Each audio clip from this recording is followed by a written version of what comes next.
오늘 하나님께서 우리에게 주신 말씀은 신약 성경 에베소서 5장 25절에서 33절까지 말씀입니다. 신약 성경 에베소서 5장 25절에서 33절까지 말씀입니다. 우리가 한 절씩 교독하도록 하겠습니다. 남편들아, 아내 사랑하기를 그리스도께서 교회를 사랑하시고 그 교회를 위하여 자신을 주심같이 하라.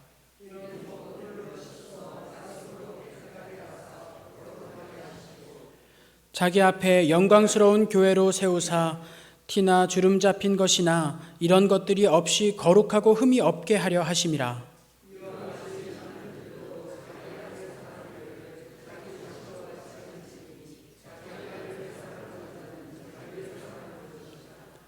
누구든지 언제나 자기 육체를 미워하지 않고 오직 양육하여 보호하기를 그리스도께서 교회에게 함과 같이 하나니, 그러므로 사람이 부모를 떠나 그의 아내와 합하여 그 둘이 한 육체가 될지니,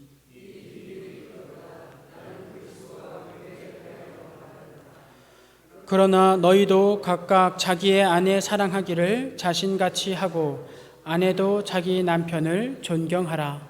아멘.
감사합니다.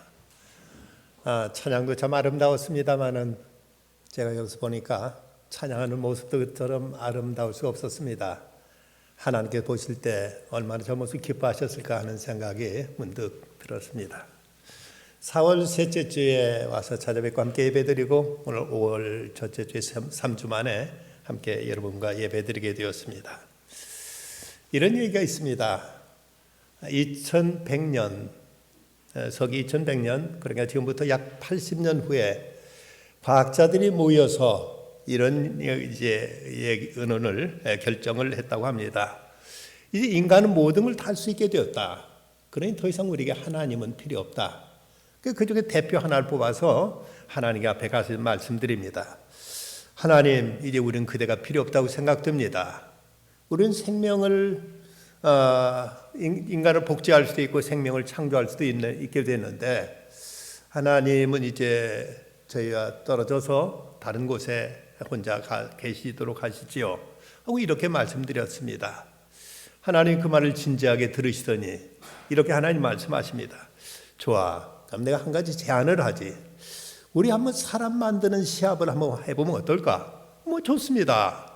그러면 내가 태초에 아담을 창조했듯이 너희도 한번 그렇게 한번 만들어봐 하고 이렇게 말씀하셨습니다. 그러면 좋습니다. 그는 과학자가 땅에는 흙을 집어서 이걸 이제 흙을 반쪽하고 버무리려고 인간의 몸을 만들려고 하니까 하나님께 하신 말씀, 잠깐 그건 아니지. 내 흙 말고 너희 흙으로 한번 만들어봐 하고 말씀하시더랍니다. 여러분 무슨 얘기인지 아시겠습니까? 원래 흙이란 모든 하나님이 지으신 하나님의 피조물들입니다. 그렇다면 하나님께서 하신 듯이 하려면 흙도 자기들이 만들어서 그 흙으로 인간을 빚어야 될 터인데 하나님이 창조하신 이 자연 만물 이걸 가지고 뭘 만들겠다고 하는 것은 이건 하나님의 창조와는 전혀 질적으로 다른 것입니다. 진화론자들이 진화를 설명하면서 구체적인 어떤 그 자료나 내용을 소개하지 못하고 비약하는 것이 세 가지가 있다고 합니다. 그 첫째는 무에서 유의 창조입니다. 아무것도 없던 상태에서 무엇인가를 만들어냈다는 것을 진화론자들은 여기서 말을 하지 못합니다. 또 하나는 무기물에서 생명체를 만드는 과정도 뭐 전극 반응이라든지 여러 가지 몇 개 얘기를 하지만 그다지 설득력이 없습니다. 또 하나 짐승이 사람이 되었다는 사실도 이것도 진화론에서 확실한 증거를 대지 못하고 있습니다. 만약 이것이 사실이라면 지금도 진화는 계속되고 있을 테니까 짐승과 사람의 중간 매개체를 어딘가 내보여야 될 텐데 그걸 내놓지 못하고 있습니다. 여기서 창조라는 말은 오늘 이 말씀 창세기 보면은 이 세 가지 딜레마, 이 세 가지 문제를 성경은 창조라는 말로 표현하고 있는데 그 첫 번째가 무에서 유의 창조는 창세기 1장 1절 태초에 하나님의 천지를 창조하셨다. 히브리어로 빠라라고 말하는 이 창조란 단어가 쓰여지고 있습니다. 두 번째 21절에서는 창세기 1장 21절 하나님이 큰 바다 짐승들과 물에서 번성하여 움직이는 모든 생물을 그 종류대로 날개는 모든 새를 종류대로 창조하셨다고 창조란 단어가 여기 또 두 번째 나옵니다. 다음 세 번째는 이것은 이제 두 번째 그 창조는 생명체의 창조를 말씀하고 있죠. 그러면 세 번째는 창세기 1장 27절 하나님의 자기 형상 곧 하나님의 형상대로 사람을 창조하시되 남자 여자를 창조하시고 라고 해서 이 세 군데에서만 성경은 창조라는 단어가 쓰여지고 있지 나머지는 아사라는 단어 만들었다는 단어가 쓰여지고 있습니다. 영어로 메이커하고 크리에이터는 다른 말이죠. 인간은 어떤 기존 재료 가지고 뭔가 만들 수는 있습니다. 하지만 창조는 하나님의 영역이라는 사실을 우리는 잊지 말아야 될 것입니다. 해리슨이라는 신학자는 말하기를 하나님께서 친히 이 땅에 세우신 기관은 두 가지가 있다. 그것은 가정과 교회다라고 말씀하십니다. 가정과 교회만 하나님께 창조하셨지 세우셨지 하나님은 국가를 세우셨다든지 또 하나님께서 어떤 회사를 세우셨다든지 어떤 이제 NGO를 세우셨다든지 이런 얘기 성경에 찾아볼 수가 없습니다. 하나님께 친히 세우신 두 개의 기관은 가정과 교회와 가정입니다. 하나님께 태초에 아담을 지으시고 나서 혼자 있는 걸 좋지 못하자 하와를 또 지으셔서 가정을 이루게 하셨습니다. 천지창조의 정점에서 하나님은 가정을 세우신 것입니다. 두 번째, 예수님은 인류 구속 사업, 십자가에 못 박혀 인간의 죄를 대속하시고 그리고 죽음을 이기고 부활하신 다음 승천하시기 직전에 인간의 그 구속 사역을 이 땅에 이루기 위해서 교회를 세우십니다. 그래서 가정과 교회 이 두 가지는 하나님 친히 세우셨기에 어느 것이 더 소중하고 어느 것이 덜 소중하지 않고 우리가 감히 비교할 수 있는 것이 아닙니다. 그런데 이 시대 말세의 징조처럼 가정이 붕괴되고 있고 교회가 해체되고 있습니다. 통계청이 발표한 2022년도 혼인 이혼 통계에 의하면 2020년도 혼인 건수는 2021년 19만 2,500건보다 0.4%가 줄어든 19만 1,700건으로 1970년 이후 가장 적은 수치를 나타내고 있습니다. 2012년부터 11년째 계속 감소하고 있는데 2019년부터 4년째 역대 최소치를 해마다 경신하고 있습니다. 그래서 2021년도 기준 우리나라 전체 가구 수가 2,144만 8천 가구로 이 중에 1인 가구가 716만 6천 가구로서 전체 33.4%로서 최고 많은 가구가 1인 가구로 대두되어 있습니다. 그 이유는 결혼을 기피하거나 이혼을 통해서 다 헤어져 버렸기 때문에 혼자 사는 가정들이 이렇게 급증하고 있는 것입니다. 그런데 이렇게 무너지고 있는 것은 가정뿐만이 아닙니다. 교회도 이 시대에 함께 붕괴되고 있습니다. 국세청에서 발표한 2020년도 4월 우리나라 전체 국세청에 등록된 교회, 좀 이해할 필요가 있는데 저희 전체를 말하는 건 아닙니다만은 어느 정도 규모가 있는 교회들로 국세청에서 세금 문제를 이제 다루기 위해서 등록해서 소위 고유번호라는 것이 교회마다 주어져 있습니다. 그런 그 교회 수가 얼마인가 하면은 4만 1,619교회였습니다. 그런데 코로나 팬데믹을 겪으면서 하루에 6개 교회씩 문을 닫게 됩니다. 그래서 총 4,519교회가 줄어들었고 지난해인 2022년도에는 3월달 통계가 37,100교회로 이렇게 급감하고 있습니다. 물론 전체 교회를 이제 세알해 보면 81,419개 교회로 나타나 있긴 합니다만은 이 교회들 중에서도 거의 문 닫은 교회들이 얼마나 많은지 모릅니다. 그러니까 국세청에 등록되어 있는 교회라면 웬만큼 규모가 있고 안정된 교회들입니다. 그런데 그런 교회가 지난 코로나 팬데믹을 통해서 하루에 6개 교회씩 4,519개 교회가 줄어드는 것입니다. 이뿐만 아니라 이 시대에 JMS라든지 또는 만민중앙교회라든지 이런 이단의 성비리 문제 또 여러 가지 문제 있는 교회들의 그런 얘기들이 늘 언론에 항상 끊이지 않고 보도됨으로 인해서 한국교회의 앞날에 대한 기대는 참으로 큰 우려를 낳지 않을 수가 없습니다. 오늘 에베소서 5장에 있는 이 말씀, 우리가 잘 아는 대로 남편들아 아내를 사랑해라, 아내들아 남편에게 순종하라, 이 말씀은 가정에 대한 교훈으로 우리는 알고 있습니다. 하지만 여기서 이 가정에 대해서 말씀하면서 함께 교회를 다루고 있는 걸 보게 됩니다.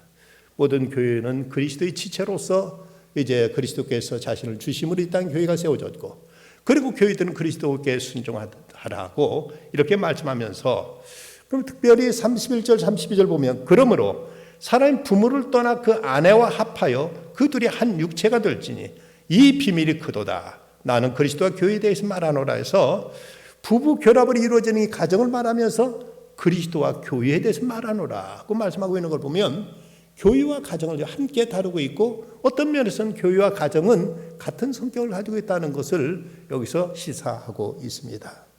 시편 127편 1절 말씀, 여호와께서 집을 세우지 아니하시면 세우는 자의 수고가 헛되다 해서 집을 세우시는 분, 가정을 세우시는 분은 하나님이라고 말씀했고, 또 디모데전 3장 15절 말씀은 너로 하여금 하나님의 집에서 어떻게 행해야 할 것을 알게 하려 함이니 이 집은 살아계신 하나님의 교회요 진리의 기둥과 터라고 해서 교회를 곧 하나님의 집이라고 이렇게 말씀하고 있습니다. 그러기에 교회와 가정은 모두 다 하나님 앞에 소중한 존재요 가장 거룩한 기관으로서 끝까지 지켜야 될 것을 성경은 말씀합니다. 유대인 랍비 가운데 메이어라는 유명한 랍비가 있습니다. 이분이 금요일 날 저녁에 어느 회당에서 신도들을 모아놓고 이제 하나님 말씀을 설파하는데 시간이 늦어졌는데 이제 늦게까지 그 메이어 랍비의 강론을 듣고 집에 돌아간 한 여인이 문 앞에 기다렸던 남편과 이제 막다투게 됩니다. 남편이 화를 내면서 지금까지 어디 가서 있다 왔느냐? 너희 이제 오늘 저녁부터 안식일이 시작되는데 안식일을 위해 미리 음식도 준비해놓고 모든 걸 다 갖춰놨어야 될 텐데 아무것도 안 하고 여태껏 무엇을 하고 왔느냐고 야단을 칩니다.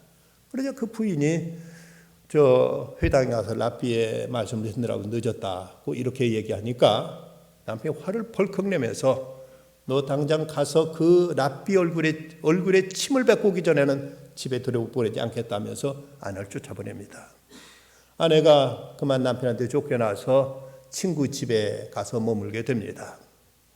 그런데 이 이야기를 메이어 랍비가 듣습니다.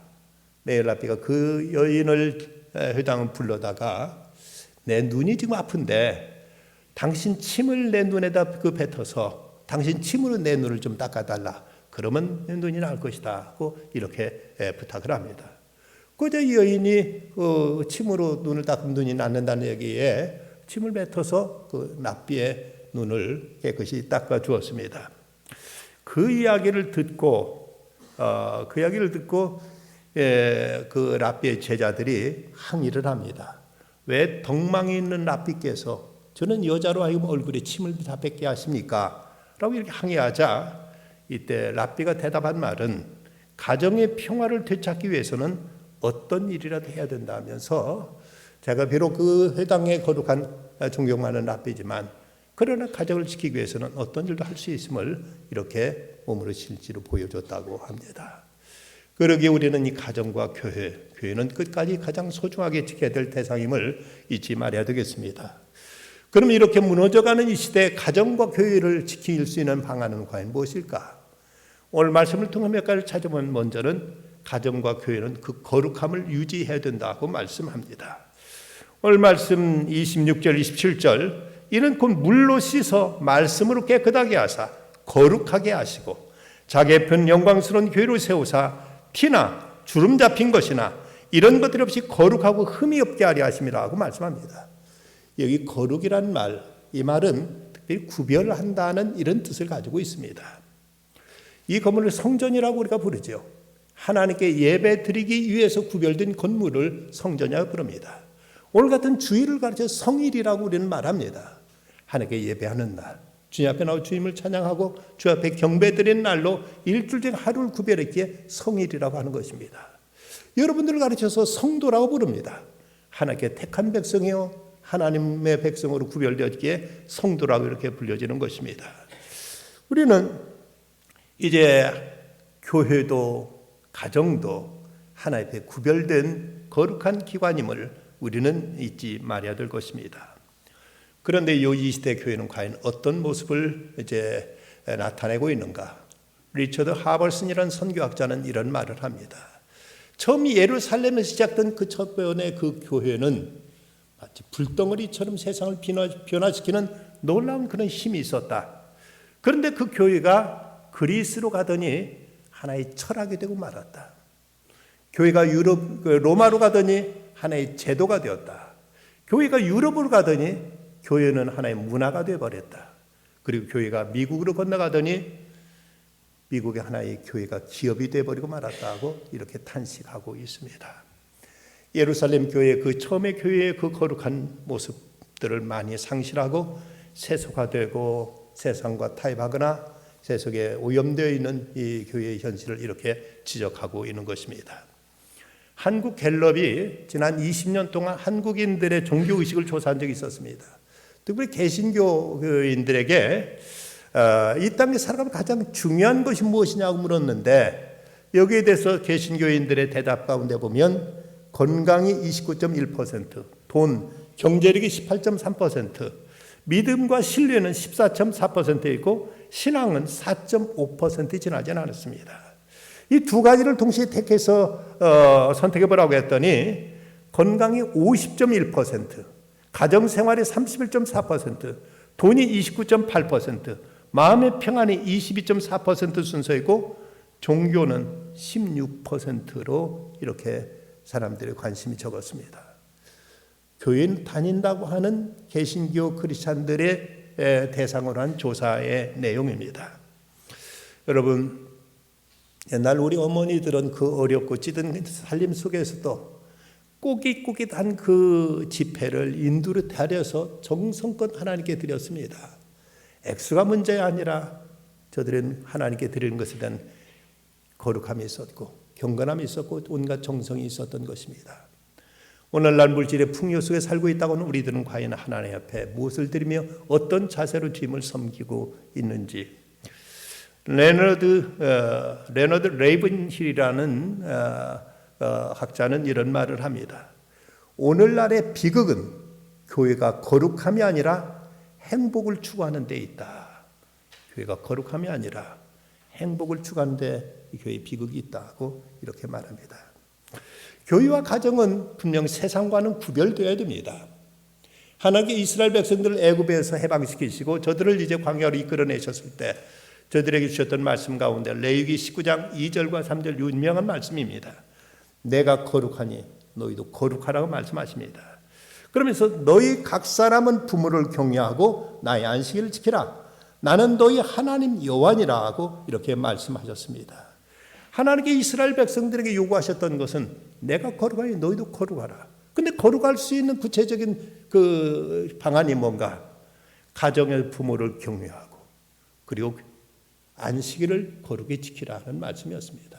그러기에 우리가 거룩하게 살아갈 수 있는 첫 스텝은 가정의 부모를 공경할 줄 아는 것, 그리고 교회에서 경건히 안식일을 지키는 것, 이것이 거룩한 백성으로 살아가는 데 있어서 첫 발자국임을 성경은 우리에게 이렇게 말씀하고 있습니다.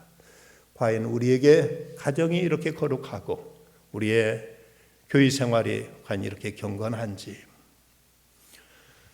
캐톨릭 교황 가운데 노켄티어스 교황이 당시 중세 그 바티칸 안에 있는 그 화로운 금과 은으로 된 그 화로운 그릇들을 아주 기분 좋게 흡족한 데 바라보면서 토마스 아퀴나스라는 유명한 가톨릭 그 신학자가 있죠.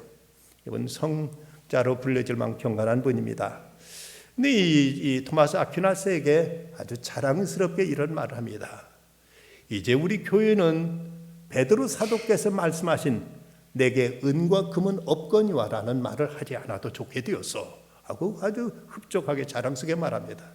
그래서 이때 토마스 아퀴나스가 하나 듣는 즉각 대답한 말에 성아 옳습니다. 그런데 그 말과 함께 내게 있는 것으로 곧 내게 주노니 곧 나사렛 예수 그리스도의 이름으로 명하는 일어나 걸으라는 말도 우리는 할 수 없게 되고 말았습니다. 그렇습니다. 교회가 물질에 빠지고 가정이 물질만 탐하게 되다 보면은 하나님의 능력도 하나님의 영광도 은혜도 모두 함께 잃어버리게 되고 만다는 사실을 우리는 잊지 말아야 될 것입니다. 다음 우리가 지켜야 될 것이 있다면 교회와 가정은 한 몸, 그리스도의 한 몸의 지체들이라는 사실이란 우리를 잊지 말아야 될 것입니다. 오늘 말씀 29절로 31절 누구든지 언제나 자기 육체를 미워하지 않고 오직 양육에 보호하기를 그리스도 교회에게 함과 같이 하나니 우리는 그 몸의 지체임이라. 그러므로 사람의 부모를 떠나 그의 아내와 합하여 그 둘이 한 육체가 될지니라. 교회도 그리스도의 몸이요 가정도 몸이다. 거기 구성원은 하나의 한 몸의 지체라고 이제 말씀하고 있습니다. 근데 이 시대는 이 한 몸 의식이 점점 사라져가고 있다는 것이 가정과 교회를 무너뜨리고 있는 가장 심각한 이유가 아닌가 싶습니다. 통계청의 조사에 의하면 우리나라의 이혼율이 무려 47.4%나 지금 되어 있습니다.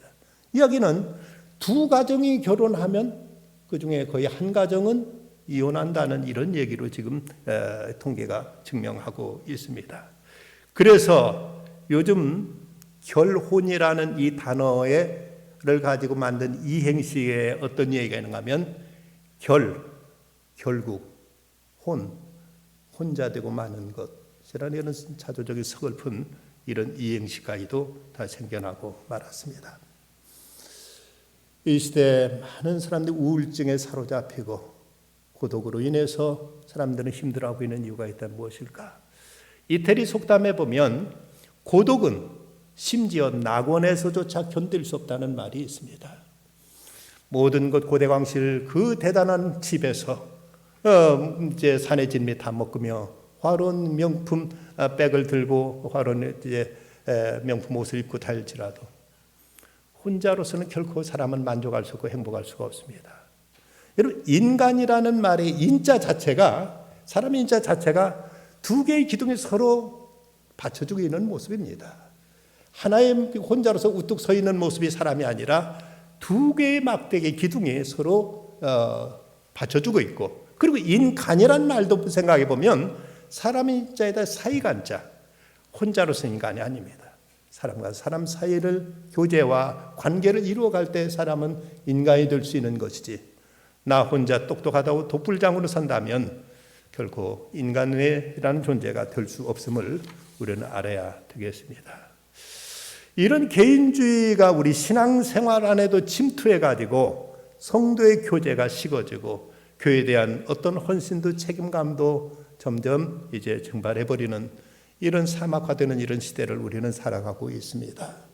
교회에 어떤 문제가 있어도 내 알 바니라는 듯이 여기에 대해서 관심도, 여기에 대해 어떤 책임지는 사람들이 점점 이제 늘어가고 있는 현실입니다. 그러다 보니까 요즘 새로운 용어도 많이 생겼는데, 여러분, 우리나라에서 제일 큰 교파, 제일 큰 교단이 어떤, 우리나라 개신교의 제일 큰 교단이 어느 교단인지 아십니까?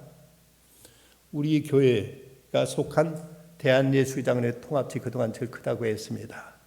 그러면 합동층은 또 그쪽이 크다는 얘기도 하고 있습니다만은, 그런데 더 큰 교단이 생겼습니다. 그 교단의 이름이 뭔가 하면 가나안 교단입니다. 가나안이라는 말 거꾸로 하면 안 나가. 교회 안 나가는 사람들이 요즘 300만을 넘어서 버렸습니다.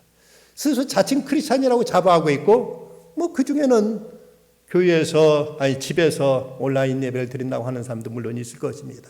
하지만 교회가 마음에 들지 않고 교회에 소속되는 것이 싫어서 그래서 교회 나가지 않은 가난한 신자가 우리나라 개신교의 최대 교단으로 부상했다는 이런 신문 기사를 제가 얼마 전에 본 적이 있습니다. 신학자 볼 파르트 판넨베르크는 결혼이란 두 사람의 단순한 계약 관계가 아니라 사회적이고 공적인 것으로 그 특성을 보장해 주는 것은 종교적인 기반이라고 말했습니다. 개인이 둘이 좋아서 둘이 같이 사는 것이 결혼이 아니다. 이건 사회적인 공적인 것이다. 그런데 그 기반은 종교적인 그런 신앙 위에 그것은 던전에 서게 된다고 말합니다. 그런데 이 시대의 종교적인 기반이 무너지게 되니까 이와 함께 이혼율도 그렇게 폭증하고 있고 굳이 결혼할 필요도 없다고 생각하는 사람도 점점 늘어가고 있는 것이 오늘의 현실입니다. 여기서 그동안 여기 이제 판넨베르크가 말한 것처럼 결혼이라는 것은 개인적인 어떤 선택이기보다는 이것은 사회적이고 공적인 이런 그 기반에, 종교적인 기반에 서해지는 계약이라고 말을 하고 있는데, 이것이 이 시대는 이런 종교적인 기반이 상실되니까 단지 개인적인 어떤 서로에 대한 사랑에 의한 약속 정도로 이렇게 이제 지부되고 있습니다. 그런데 이 사랑이란 감정, 종교적인 기반이 사라진, 배제된 사랑이란 감정만으로 남자와 여자가 만나게 됐을 때 이게 과연 얼마나 갈 수 있을 것인가? 프레드리히 니체가 그런 말을 했습니다. 사람은 행동을 약속할 수는 있지만 감정을 약속할 수는 없다. 행동은 우리가 얼마든지 약속할 수 있습니다. 하지만 감정은 약속이 안 됩니다. 내 마음조차 내 뜻대로 안 되는 건 인간의 마음입니다.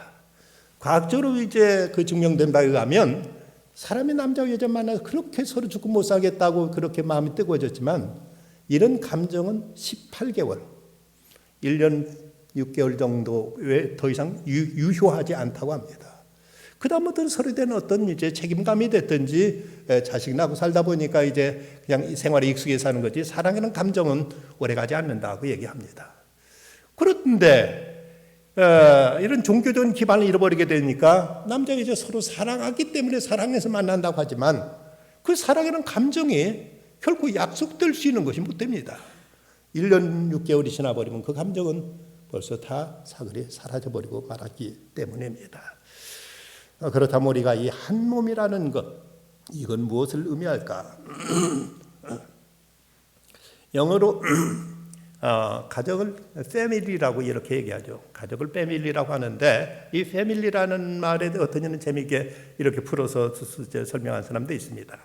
Father and Mother, I love you. 그래서 이 앞자 하나씩 떼면 Father에서 F자, 그 다음에 and에서 A자, 그 다음에 mother에서 M자, 그리고 I자, love에서 L자, U자를 빼보면 여기서 하나씩 다 붙이면 family가 됩니다. 그런데 이 말은 이 family라는 이 말은 원래 라틴어의 famulus에서 나왔다고 합니다. 이 famulus가 무슨 말인가 하면 종, 노예를 말합니다. 어쩌면 가정은 서로 간에 종노릇하는 곳이 가정이 아니냐고 생각해 볼 수가 있습니다. 여기 많은 여자분들 주부도 계십니다만은 평생 돈 한 푼 받지 못하고 가정부 노릇하는 곳이 가정 말고 어디가 있습니까?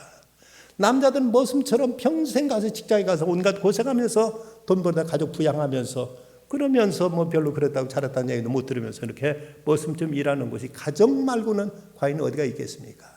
서로를 섬기고 서로를 위해서 봉사하는데 이것까지도 때로는 어떤 자기 권리를 주장하거나 이것까지도 가정에서는 행세하는 것이 아닌 서로 그걸 기쁨으로 여기고 그것을 위해서 서로를 희생하는 것이 가정이 아닌가 생각됩니다. 한 몸이라는 사실을 우리가 이제 생각해 보면 제가 그런 이제 그 깨달음이 있었습니다. 손톱깎이로 손톱을 깎는데 손톱을 다 깎은 다음에 뭐 물론 왼손은 오른손이 깎아졌고 오른손은 왼손이 깎았습니다. 이걸 다 깎은 다음에 다음 손톱 다듬이 날카로우니까 그걸 이제 그 손톱 그 다듬이로 얘를 갈아서 날카로운 부분을 없애는데 왼손은 오른손으로 그 다듬이를 가지고 잘 다듬어서 말끔하게 했어요. 부드럽게 했습니다. 그런데 오른손 할 때 보니까 제가 아무 의식 없이 제가 하고 있는 모습을 문득 보니까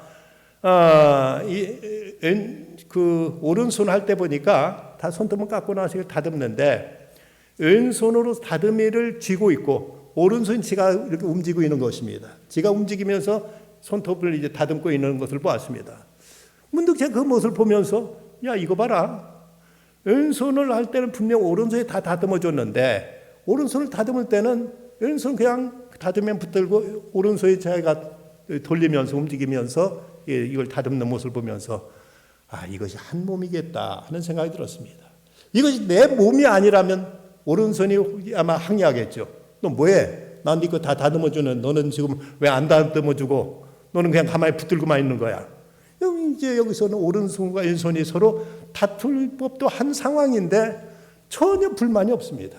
오른손이 그렇게 자기 스스로 왼손 다 다듬어 줬는데도 왼손은 가만히 있고 그냥 자기가 오른손이 또 역시 움직이는 이 모습을 보이는데도 오른손은 불만이 없습니다. 이것이 어떤 한 몸이기 때문이 아닐까. 가정에 누가 더 일을 많이 하냐, 누가 돈 많이 버냐, 이것이 가족 간에 아무 의미가 없는 얘기들인 것이죠. 공동 운명체요, 같은 몸에 속해 있기 때문에 이런 일에 있어서 서로에 대해서 아무런 불만을 갖지 않는 것이 바로 가정의 모습이 아닐까 하는 생각을 갖게 됩니다. 다음 세 번째는 사랑이죠. 오늘 말씀 25절과 28절. 남편들아 아내 사랑하기를 그리스도께서 교회를 사랑하시고 그 교회를 위해 자신을 주심과 같이 하라. 여호와 남편들 자기 아내 사랑하기를 자기 자신과 같이 할지니 자기 아내를 사랑하는 자는 자기를 사랑하는 것이라.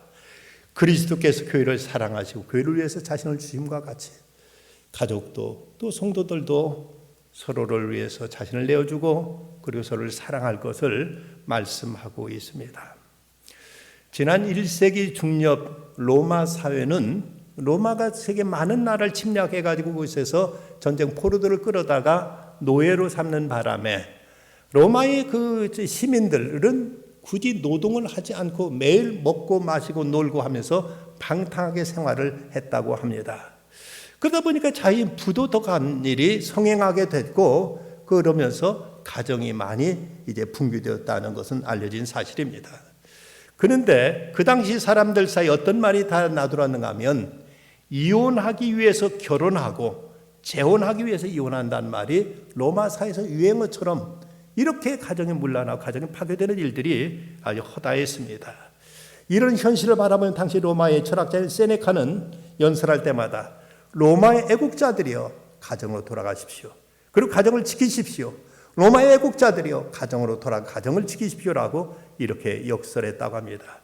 한 철학자는 신이여 기도하는 가정을 로마에 다시 일으켜 세워주시옵소서라고 이렇게 부르짖어 기도했다는 말도 전해지고 있습니다. 미국의 어떤 크리스찬 잡지에 실린 얘기입니다. 서로 부부간에 서로 사랑하면서 다정하게 사는 가정인데 특별히 이 가정은 남편이 밖에만 나가면 아내한테 전화할 때마다 한 번도 빼지 않고 I love you, 나 당신 사랑해요라는 말을 빼지 않고 했던 가정이었습니다.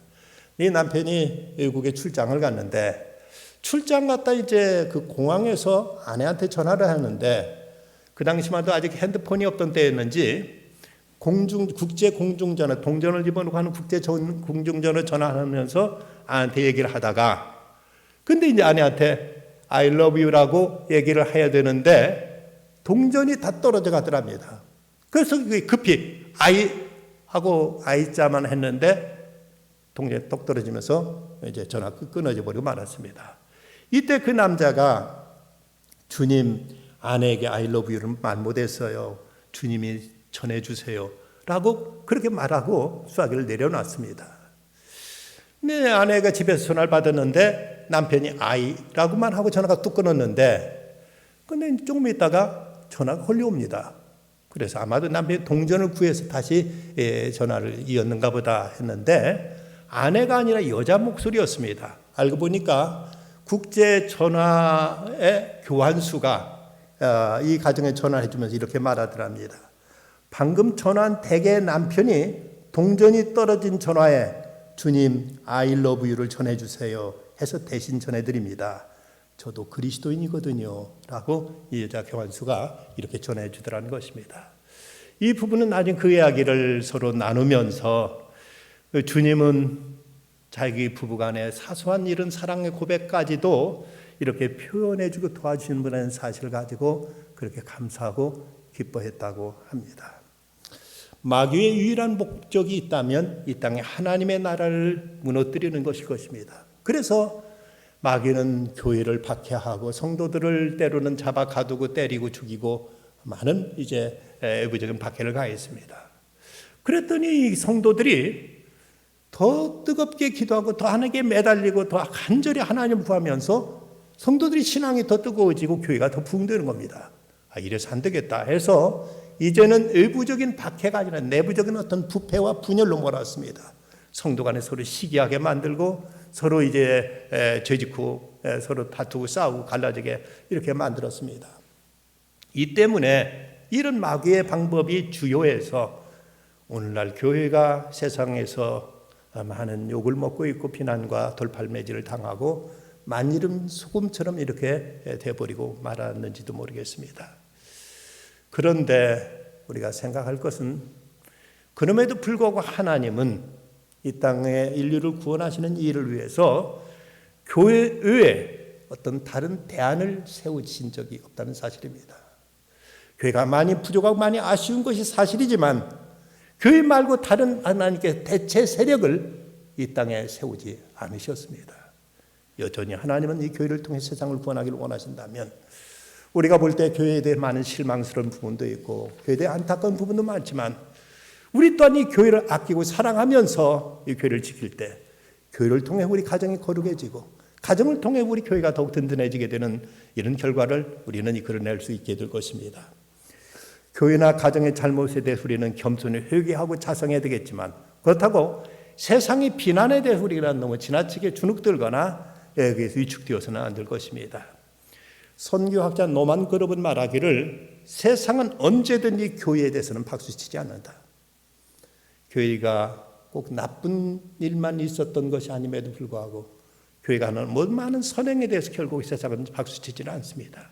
당연한 것이고 안 한 것이 잘못일 뿐이지 어떤 경우에도 교회 칭찬하는 모습을 우리는 세상에서 우리가 듣는다는 것은 연목구라고 말할 수밖에 없을 겁니다. 톨스토이도 이런 말을 했습니다. 나를 비난해라. 나 역시 나를 비난한다. 그러나 내가 따르는 길이나 그 길이 어디 있느냐고 내게 묻는 사람들을 향해 내가 말하노니 나를 비난할 일이지 내가 가려는 그 길을 비난하지 말라. 만일 내가 집으로 가는 길을 알고 있다면, 그리고 설사 술에 취해서 그 길을 걸어가고 있다면 단순히 내가 휘청거리고 걷고 있다고 해서 그 방향이 조금이나마 달라지겠는가? 내가 비틀거린다고 해서 나무랄 수는 있다. 그렇다고 해서 내가 가는 길을 나무라지 말라. 우리가 가는 믿음의 길, 천국길, 생명길, 구원의 길 가는 이거에 대한 추워도 우리는 양보함이 없어야 될 것이고 여기에 대한 흔들림이 없어야 될 것입니다. 1963년도 미국 프린스턴 대학교의 신입생 오리엔테이션 시간에 총장님이 학생들한테 이렇게 말을 했다고 합니다. 신입생 여러분, 이 학교엔 상징적인 두 개의 건물이 있습니다. 그 하나는 이 대학교의 설립 이념을 나타내는 채플, 예배당이고, 또 하나는 지성의 산실인 도서관입니다. 그런데 도서관이 채플보다 높지 않게 지으려고 지하로 4층을 더 파내려가시었다는 사실을 잊지 마시기 바랍니다. 이것이 바로 프린스턴의 정신입니다. 라고 총장이 이렇게 말했다고 합니다. 중국 중앙민족대학교 자오스린 교수가 쓴 사람답게 산다는 것이라는 책에 이런 얘기가 소개됩니다. 대학 교수가 학생들에게 두 가지 얘기를 들려줍니다. 하나는 아주 절세미녀, 아주 모든 사람 부러워할 만한 이런 퀸카, 예쁜 아가씨가 있는데, 그런데 그만 교통사고로 얼굴에 큰 흉터를 안고 말았다. 이때 남자가 그 여자를 그대로 사랑할 것인가, 아니면 사랑하지 않을 것인가, 아니면 사랑할지 모를 것인가, 이 세 가지 대답 중 하나를 선택하라고 했습니다. 그리고 두 번째는 한 세계적인 재벌이 있는데 그만 사업의 실패로 알거지가 됐다. 이때 여자가 그 남자를 그대로 사랑할 것인가, 사랑하지 않을 것인가, 아니면 사랑하지 않을지 잘 모르겠는가, 세 가지 선택하라고 했더니, 이 질문에 학생들의 첫 번째 질문, 여자가 얼굴에 미모를 이룬 것에 대해서 10%는 그대로 사랑할 것이다. 그리고 10%는 사랑 안 할 것이다. 80%는 잘 모르겠다. 그리고 이제 남자가 사업이 망했을 때 이제 계속 여자가 사랑하겠는가를 물었더니 이 학생들 대답 세 가지 중에서 30%는 사랑할 것이다. 30%는 사랑하지 않을 것이다. 40%는 사랑할지 안 할지 모르겠다는 대답이었습니다. 학생들이 대답을 듣고 나서 교수가 말합니다. 여자가 미모를 잃는 것이 남자가 재산을 잃는 것보다 훨씬 더 큰 재앙이겠구먼. 그러니까 학생들이 하고 있습니다. 그리고 나서 교수가 또 하나 묻습니다. 자네들은 내가 얘기한 남자 여자를 연인 관계라고 생각했는가? 예, 그랬지요. 나는 연인 관계로 말한 적이 없네. 만약 첫 번째 경우에 그 남자 여자를 부녀의 관계, 그 두 번째 관계에서 남자 여자를 모자의 관계라고 한다면 자네들은 이 세 가지 대답 중 어떤 걸 선택하겠는가? 학생들 그 질문을 듣더니 좀 생각하다가 100%가 여전히 그대로 사랑할 것입니다. 라고 대답이 나왔습니다. 어떤 아버지가 자기 딸이 교통사고 당했다고 해서 사랑하지 않은 아버지가 있겠습니까? 어떤 어머니가 자기 아들이 사업하다 망했다고 그 아들을 귀하게 여기지 않을 어머니가 있겠습니까? 남녀 애정은 상대적입니다. 그러나 가족 간의 사랑은 절대적인 것입니다. 우리에게 있어서 그냥 남자 여자를 사귀는 것만으로 행복하리라 생각하지만 오래가지 않습니다. 가정을 이룰 때 가정을 통해서 우리들의 안정도 평화도 사랑도 다 지켜질 수가 있습니다. 솔제니친, 러시아의 반체제 작가인 솔제니친은 말했습니다. 공산주의 국가의 위기는 가정과 교회를 과소평가한 데서부터 시작되었다. 공산주의 문제는 결정적으로 가정과 교회의 가치를 과소평가한 데서부터 비롯되었다 하고 이렇게 말한 바가 있습니다. 성 어거스틴은 교회를 어머니처럼 섬기지 못하는 사람은 하나님을 아버지라고 부를 자격이 없다는 말도 합니다. 시편 122편 6절 말씀, 예루살렘을 위하여 평안을 구하라. 예루살렘을 사랑하는 자는 형통하리로다. 기도하십시다. 하나님, 가정이 나를 맞습니다. 이 땅에 가정을 세우신 것이 얼마나 저에게 큰 축복인지를 알게 해주시옵소서. 저희 구원을 위해서 이 땅에 교회를 세워주셨습니다. 교회를 어머니처럼 받들어 섬기게 하여 주시옵소서.